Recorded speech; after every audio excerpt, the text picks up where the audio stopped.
1992 ബാബരി മസ്ജിദ് പൊളിക്കപ്പെട്ട സാഹചര്യത്തിൽ എന്തൊക്കെ എവിടെയൊക്കെ സംഭവിച്ചു? കേരളത്തിൽ ഒന്നും സംഭവിച്ചില്ല. എന്തുകൊണ്ട്? ഒരു റുഷ്ദുള്ള ആൾ ഇവിടെ ഉണ്ട് അല്ലെ? അങ്ങനെയല്ലേ? ഒരു റുഷ്ദുള്ള ആളുകളുണ്ട്. ഒന്നും ഇവിടെ സംഭവിച്ചില്ല. ഒന്നും സംഭവിച്ചില്ല. അമ്പലങ്ങൾക്ക് മുസ്ലിം യുവാക്കളെ കാവൽ നിർത്തിയത് ആ മനുഷ്യനാണ്. ഒന്നും സംഭവിച്ചില്ല. അലം നശ്റഹ് ലക സദ്റക്, അങ്ങയുടെ നെഞ്ചിനെ നാം വിശാലമാക്കി തന്നില്ലേ? അത് തന്നല്ലോ. മദീന പള്ളിയിലല്ലേ ക്രിസ്ത്യാനികൾ പ്രാർത്ഥിച്ച്? മദീന പള്ളിയിൽ ആ നെഞ്ചിന് വിശാലത എത്ര ഉണ്ടോ? ഏത് പള്ളിയിൽ? ഇസ്ലാമിന്റെ രണ്ടാമത്തെ പള്ളിയിൽ, മദീന പള്ളിയിൽ പ്രാർത്ഥിച്ചു. ആര്? ക്രൈസ്തവർ. ചില സഹാബികൾക്ക് ദേഷ്യം വന്നപ്പോൾ പറഞ്ഞു, ഖല്ലു സബീലി, മിണ്ടിപ്പോയത്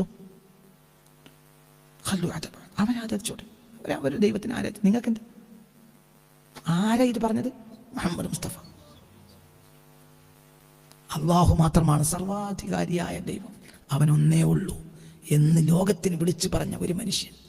ആ മനുഷ്യനാണ് മറ്റുള്ള ആരാധനക്ക്, സ്വന്തം അള്ളാഹുവിന് വേണ്ടി മാത്രം ആരാധിക്കാൻ കെട്ടിയുണ്ടാക്കിയ അപ്പള്ളി മറ്റ് ആരാധനക്ക് വേണ്ടി മറ്റുള്ളവർക്ക് വിട്ടുകൊടുത്തു. എന്തേ? മറ്റും ദൈവമുണ്ടെന്ന് പറയാൻ വിട്ടുകൊടുത്തു. നിങ്ങൾ ആ ചിന്തിക്ക്.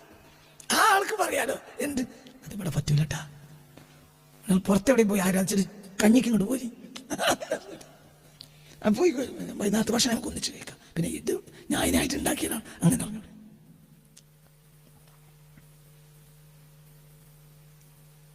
അങ്ങനെ പറയാലോ. പക്ഷെ അങ്ങനെയല്ലല്ലോ പറഞ്ഞേ. എന്ത്? അങ്ങനെ ആലോചിച്ചോളി. അലം നശ്റഹ്